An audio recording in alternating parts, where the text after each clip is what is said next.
Welcome to Launch Code, a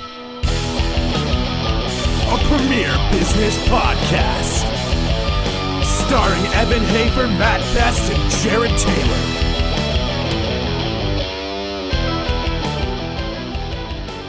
Welcome to another episode of Launch Code. We're here in Las Vegas at SHOT Show. I'm joined with my co-host today, Paul Bourcq from Drift Media, and our special guest is Richard Kirk III from Mossberg. Yeah. Paul, thank you for coming. Appreciate it. Glad to be here. Afternoon, boys. Rich, happy to have you. So we've been friends for a while. Yes, we have. Finally get you on the show to talk about what you do and what you've done and how you got here and what your path was. And I think we're going to kind of focus today on networking and how that's kind of helped you get to where you are. Yeah, networking is pretty much the story of my career. You know, it's interesting. God, I remember, I was the guy that was always filling out those applications. This is back when before the internet. Just constantly filling out applications for jobs, and nothing ever panned out from those. So it's my first job out of college a long time ago was I was on my way to an interview actually in New York City. I'm sitting on the train, and I was sitting next to a woman, and I had made up these little flashcards, so I could pretend like I knew what I was talking about in these interviews. And the woman sitting next to me was turned out to be my first boss. She hired me, after that conversation that I had with her on the train in. She's like, "Wait, you're going in for an interview? What do you do?" And I said, "Oh, I went to school for marketing, and I would like I want to get a job in marketing." And she said, "Well, funny enough, I'm looking for a marketing assistant, and we have a marketing agency. We work with a lot of big brands, and we could use someone like you." So I got a job. I didn't even go to that interview I was scheduled for. I had the interview on the train. Yeah, I had an interview on the train. So that's interesting. So, not to cast light one way or the other on this, but you've done all of this kind of like on your own. You got your jobs yourself. Like you didn't really have any help from anyone getting your jobs. Your dad was the CFO of Nestle's. Yeah, that's right. Nestle, how you say it? Nestle. So that's a huge company. It was, yes. It was a big company. And your dad's like, "You're going to get your own job. I'm not helping you." Well, that's not entirely true. My father gave me my second job. Okay, but you got your first on your own. First one on my own. My second job, I was, all my buddies from high school moved into New York City. Right. And I wanted to live in New York City, and the company I was working for at the time was, out in Connecticut. So, I was looking around for jobs in New York, and my father said, "Well, you know what? I work for a different company now, and we're based in Newark, which is kind of close to New York, so you can come work in the marketing department there while you search for a job." And I ended up staying there for like 6 or 7 years. But yeah, I can't say I'm 100% self-made.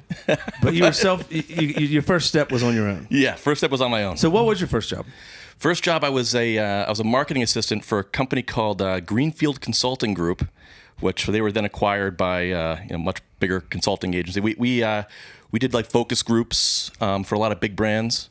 So we worked on I worked on Miller Genuine Draft accounts. I worked on the BMW account.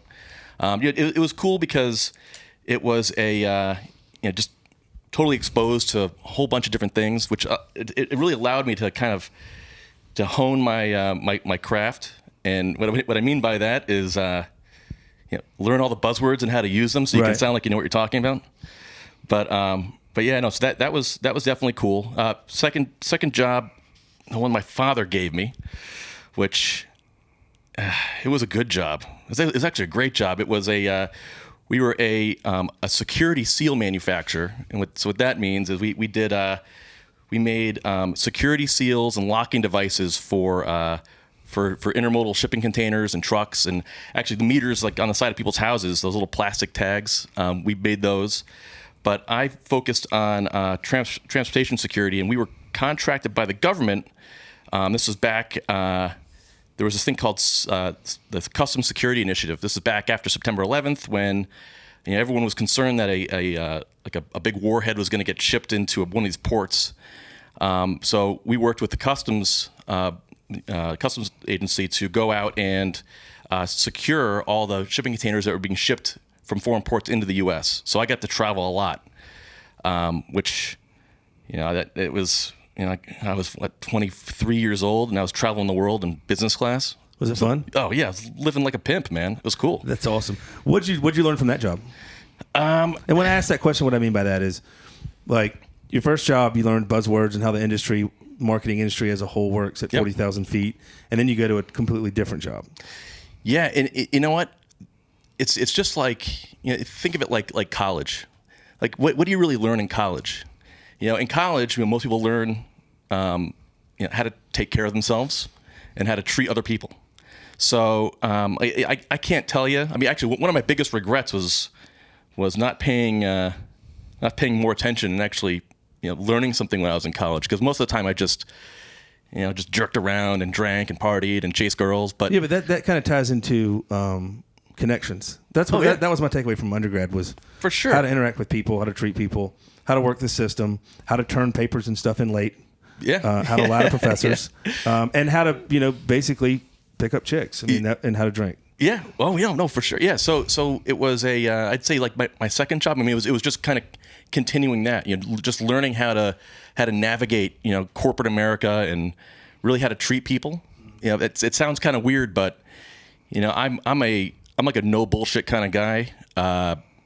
If things aren't going the way I want them to go, I'm very quick to start yelling at people, which that's not always good. Right.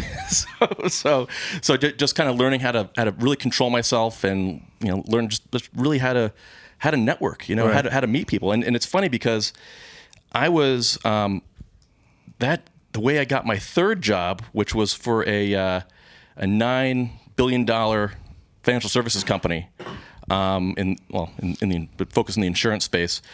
I was there was a conference on cargo security out in Illinois, and the guy that was like the regional guy that we had out in Illinois that was going to go talk at that conference, he got sick or something, and at the last minute, I was asked to just go out and just give a presentation on cargo security. So I did that. I went out, stood in front of a room of 200 people and kind of gave this presentation that I gave 1,000 times about cargo security. And after I was done with that, the session ended and everyone kind of fell into the bar, and I was sitting there having a drink, and some guy came up to me and he said, "Hey, so you know a lot about this stuff, huh?" I was like, "Well, yeah, I mean, that's kind of what I do."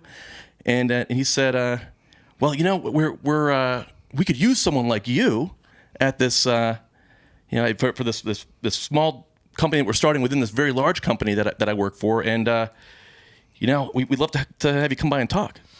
I mean, I didn't apply for that job. I didn't really know what it was, and I had a couple meetings with them, and they hired me. But that was all because of just, right place, right time, and carrying myself professionally.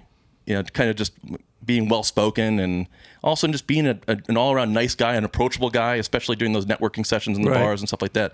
Not hanging out with the guys in the corner, and just kind of being open to everybody. Right. So being approachable, being available. So a lot of people, they stay in their little bubbles. Right. It's like, get out of your bubble, get out of your comfort zone, and just be present, as opposed to like go sulking. No one's gonna like come seek you out. Like, hey, let's go dig through the corner and find the people in the bar that look like they don't want to talk to anybody. Yeah. No. No. Just and also. It's also important not to get too drunk, which is all. I've been known to throw a few back. I mean, I'm just kind of, trying to wash away this hangover I have right now from last night. But not being too shit faced in the bar, and just carrying yourself professionally. I mean, that's so important. Always capable of having a conversation. Yes. So that's a good takeaway right there, Dave. Don't you agree? Not being too damn drunk. So how long were you at the third job? I was there for about 5 years, and it was a large insurance services company. What that means is, we helped a giant data aggregator more than anything else, and we would package up and sell data back to insurance companies so they can set their market rates. Right. We had like an entire floor. I mean, I think there was like 5,000 people in that office building. We had an entire floor of just actuaries. There's people that just just put together models. And I'll tell you, the Christmas parties that this company put on were unbelievable. And these nerds would be, you'd see them at the Christmas party, and they would be wearing like skimpy dresses and, shirts like kind of like unbuttoned all the way down with their chest hair hanging out, and they would party like I've never seen before. It was pretty great. Data nerds. Yeah. I mean, yeah. That's unbelievable. So, That's hilarious. So yeah. No, I was. It's actually an interesting story. I was sitting in my office, and I put together my marketing plan for that next year, and this is like in November. And I went in, spoke to my boss, presented my plan, and the company was just getting. I mean, it was growing 30% year over year. Unbelievable growth. And my boss said, "Hey, yeah, so this plan's great. Thank you for taking the time putting this together, but just do what we did last year. Don't make any changes. We don't need any changes. So just make sure that your guys are showing up for work." And I was completely deflated because I wanted to. There's so many cool things that I wanted to do that we just. I mean, they didn't care, Right. but they didn't have to care. I mean, the company was growing immensely, and they didn't really think that they needed that. They didn't want to rock the boat, more or less. Right. So, or taking chances. yeah, right, exactly. So I went back to my office, and I said, you know what?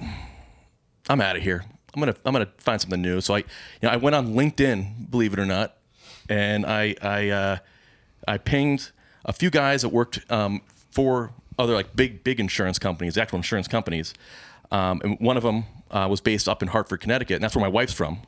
So I said, you know what? Screw it. Let's move back to let's move back to Connecticut. We were living Lower Manhattan at the time.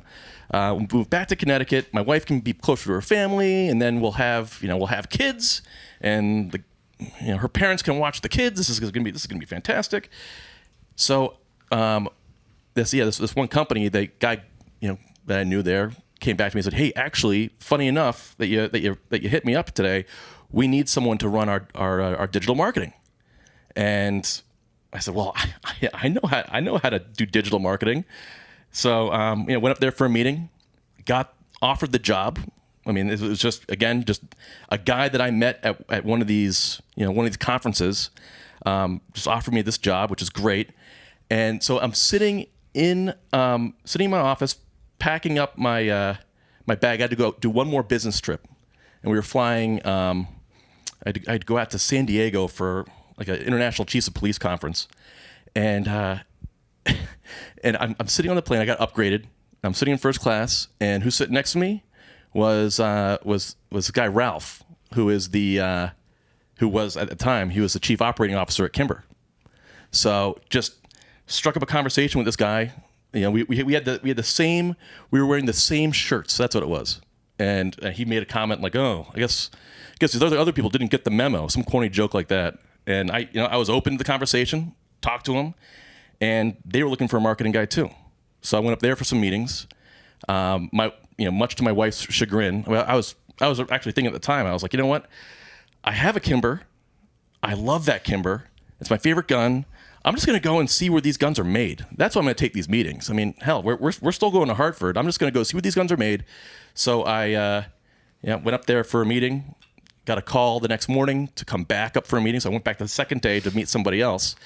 And my boss was, my next boss, the one at Kimber, he said to me in this meeting when we were wrapping up, he goes, "All right, look, we want you to come work for us. We can't even come close to offer you what you're being offered at this other job up in Connecticut. But I mean, think about it. Wouldn't you like to, not have to minimize your screen, and get off the Firearms blog or Truth About Guns or whatever blog you're reading when someone walks in your office? Wouldn't that be nice?" And I was thinking of it. I'm like, you know what? That would be nice. And I said, "Well, wait, can I bring my dog to work?" He said, "Oh, dogs? Yeah, 100%. You could definitely bring your dog." And so I was like, all right, this is great. I can bring my dog to work, and I can, play with guns all day long, every day. Go home, tell my wife, I said, all right, look, we're not going to go to Hartford. I think I really want to take this job for less money, considerably less money, at this company called Kimber. And she's like, is that the stupid silver gun you have? And I was like, yes, it's the stupid silver gun I have, but just think about it. And she was supportive. So I went there, and it was like the second day at Kimber. I looked around, I didn't see any dogs, and I said to my boss, I said, hey, look, are you sure it's cool I can bring my dog? And he's like, oh, no, you can't bring your dog. I was like, but you told me I could bring my dog. He said, yeah, that was just to get you to take the job. I was like, oh. So no dog. That's hilarious. Yeah. That's pretty funny. Yeah, that was funny. But yeah, Kimber was awesome. How long were you at Kimber? I was there for I think 6 years. But it was such a cool such a cool brand. And the brand, I mean, it's either you love Kimber or you hate Kimber. There's nobody really in the middle. So it was kind of cool to try to change people's minds or just to get them to stop complaining. Right. so but it was it was just one of those things where I thought getting into the gun industry that I was going to be able to I was going to do a lot more shooting, and I was going to be able to I'll get all this free ammo and I'm going to shoot whenever I want. I have to force myself to go to the range on the weekends. I don't. You spend all day just handling guns. Right. That when the weekend comes around, you're like, maybe I'll go fishing. Maybe I'll just do something else. I do it all. I'll do it all week long. I don't want to really do it on the weekends. But it's cool. I still love Kimber. I mean, that's probably a lot of really good people there.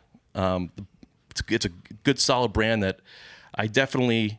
I can safely say with a straight face that I had a hand in making that brand just a little bit cooler in the 6 years that I was there. So it's better when you left than when you got there. Oh, it was a hell of a lot better when I left. So, and then you went on vacation somewhere. Yeah. So where'd you go on vacation? So every year after the NRA show. So the NRA show for us in this industry is kind of like that's the end of our show season. So from like October straight through like the beginning of May, we're traveling nonstop to all these different shows. There's like a show every other week that we have to go to. And so after the NRA show, I typically go away with my wife. And we like to go to like Bermuda. I love Bermuda. Or we'll go someplace else just for like a long weekend to kind of reconnect. And I was standing in the immigration line in Bermuda, and I had my Kimber hat on, and the lines kind of zigzag back and forth, and the line's like zigging back and forth, and I'm approaching this guy who has a Mossberg hat on, and I kind of recognize him. I'm like, where do I know him from? And it was Joe Bartozzi, who was the general counsel at Mossberg at the time. Now he's the president of National Shooting Sports Foundation. But he's looking at me like, I know you. And we used to get seated together at these different NRA ILA functions. What they typically do is they'll put like all the manufacturers together, so you don't have to talk about guns the entire time. Because if you get stuck with, if you get put at a table with people that are not from the industry, all they want to talk to you about is guns. Oh, I have that gun. Oh, I have that gun, which is great. I mean, we love those people. Those are our fans. But it's sometimes you just want to talk about sports or fishing, life or fishing. Yeah, I love to fish. So we were like, hey, I know you, and he gave me his business card, and he said, he's like, hey, if you ever want to like go to the range, or if you ever want to get together, just give me a call. Like, cool. And I said, thank you. And then it was like a year had passed since we also ended up staying at the same hotel, so we saw each other a lot that weekend. But we were like a year had passed, and so at Kimber, the way it was set up was we had an office out in Montana. And then we had a corporate office in Westchester, in a town called Elmsford, which is like right near Terrytown in Westchester. And then we had like 3 factories in Yonkers, New York. And Yonkers was about 10 miles away from the corporate office. So we ended up we hired a new COO, and he went through and he really cleaned up the factory, increased our output immensely. I mean, now at Kimber, I mean, pretty much the guns are made to order, which is great. And he in doing all the streamlining and restructuring, opened up a lot of office space there. So they ended up closing the corporate office and moving us down to Yonkers, which 10 miles doesn't sound like a big deal, but that's a New York City traffic 10 miles, which added 40 minutes to my commute. So now my commute was like 2 hours and 10 minutes in the afternoon to get home, which I'll be honest with you, at the time I thought it was pretty bad. I mean, now I'm like 35 minutes from my house, but at the time, like I would get home and the kids would already be in bed, and I was thinking, you know what? I'm missing so much at home, with my kids and everything else. I only really see them on the weekends because I'm gone before they get up, and I get home after they're asleep. That I wanted to make a change. Now, let me tell you, I really miss that 2 hours and 10 minutes now because I didn't realize what a circus my house was in between the hours of 5 and 7 o'clock at night. That's funny. But yeah, no, I decided I need to make a change, and this guy Dave Miles, who used to be the marketing director at Mossberg, one morning I'm reading the Shooting Wire on a Monday morning, and there's a press release in there about how he had accepted a job at Baron Engraving. So I called him up and I was like, "Hey, is this true? Did you left Mossberg?" And he said, "Yeah, I left. I'm over here now." And I said, "All right." Hung up the phone, and I called Joe Bartozzi, the guy I met in line in Bermuda, the other attorney. Yeah, and I said, "Joe, I'm looking to make a change. I got to get closer to home. My commute's killing me." And he said, "Well, it just so happens we need a marketing guy." So I went up there, met with Ivor Mossberg, and met with my boss, John McClellan, now for some meetings, and they made an offer. So now I'm here at Mossberg. At Mossberg, yeah, which is awesome. How different is it going from a 1911 company to a shotgun company? Well, we're a firearms manufacturer. Known for shotguns. Right, no, definitely known for shotguns. So it was, it's the same. I mean, what you'll find in this industry anyway, like we're all cut from the same cloth. It's just a bunch of meatheads, that kind of, everyone's same sense of humor, same jokes, just a different brand. So Mossberg and Kimber are very similar in that sense, where the people, I mean, it's just same game, just different team. Right. So you've actually never gotten a job by like applying for one? No. Not once. Not How once. old are you?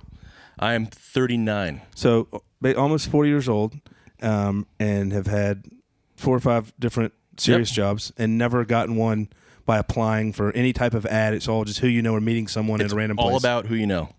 And that's why it's just so important to kind of just be open. Just talk to people. Yeah. Because you never know. I mean, it could be the guy that you're sitting next to on the airplane. Now, I hate it when people talk to me on the airplane. but if they look important, say hi. Trade business cards, because you never know. I mean, hell, I went to Kimber, which, I mean, it was a dream job. Right. I mean, what we do now, I'm so thankful to be kind of in this industry, which is super cool, and kind of doing what I love. I mean, I loved shooting before I went to Kimber. So it was one of these things where, I can actually like do my passion, which is awesome. But that wouldn't have happened if I wasn't just kind of open to meeting new people. Right. Rich, did someone introduce you to guns, or tell me about that? Like shooting, did you have someone, or what? How'd you get into shooting? So my father introduced me to guns. He was not a handgun guy. He was a shotgun guy, and belongs to this gun club in Connecticut that just does sporting clays and skeet and trap. And so just from a young age, I was going out shooting birds and shooting clay pigeons and stuff like that, and it kind of just evolved from there. It was like that was cool, but then I'd be watching like Lethal Weapon, and you see Martin Riggs with Beretta 92, so I had to get one of those. 100%, Yeah, and then Jack Bauer had the USP Compact, so I had to get one of those.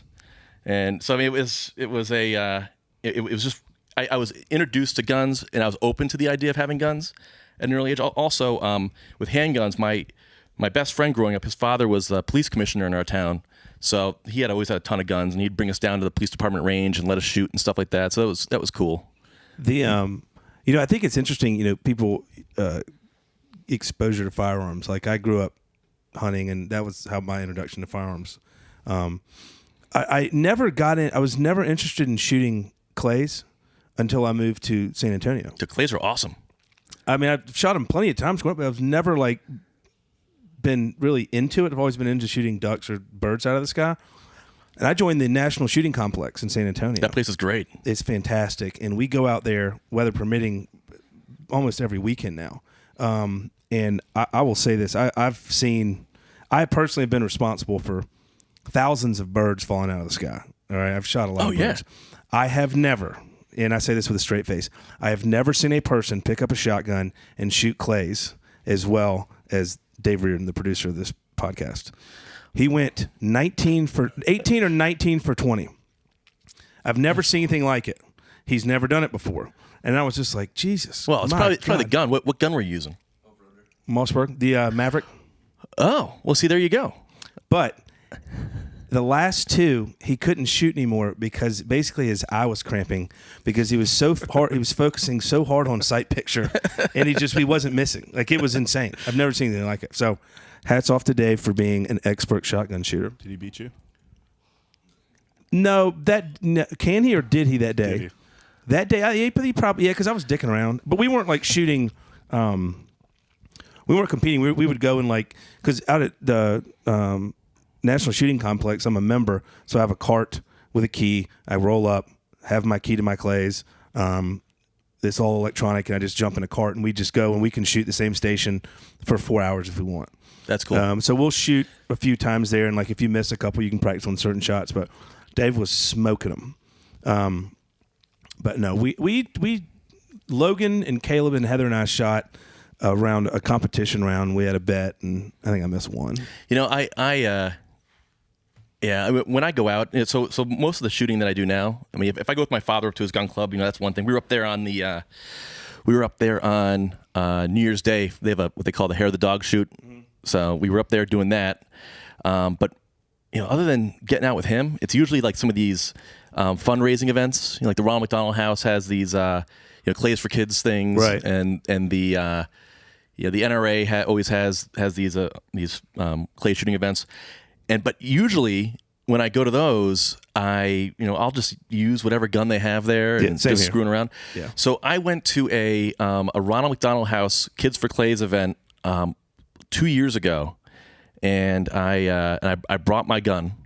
I have a Caesar Guerini Summit, which is a really awesome gun, and I brought that, and they had this one stage that was sponsored by Mossberg, and they had their the 930 Pro Series sporting gun, which is a phenomenal gun, and if you every clay that you broke with that gun, you get a ticket, and then you get to go and at the end of the event, they would pull a ticket out of the hat and say, all right, whoever has the matching number for this, you win this free gun.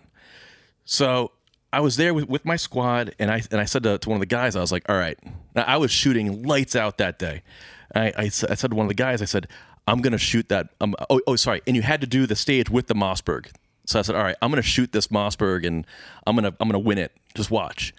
And and one of the guys said, don't do that. Don't do that. It's going to throw you off, and then you're going to shoot like shit for the rest of the day. And I did it, and I broke every clay, and he was right. The rest of the day, I couldn't shoot anything. That's funny. So, but I didn't win either. But you had fun with it. I had a lot of fun. Yeah, no, it's cool. Mossberg's awesome. Yeah. What you have another question? Paul, you had another question? I do. Good. Okay. Tell me about your kind of day-to-day responsibilities. Like, what does a work day look like for you at Mossberg? So it varies from day to day.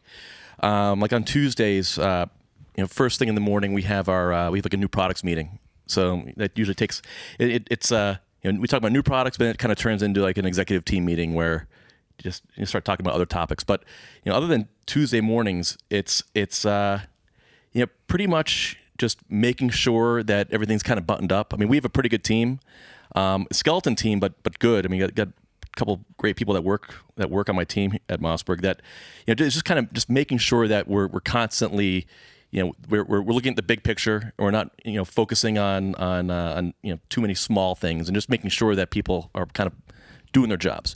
But it could be anything from making sure that digital like display ads are being placed appropriately, making sure just talking about display ads, making sure that those are running in line with what we need to be promoting. As an example, if we have one gun that we made a ton of this month that we need to be working on the sell through and making sure that those ads are changed out for whatever gun we have a lot of inventory of, or it's editing press releases, or it could be meeting with our ad agency to ensure that the new creative is on target. It's a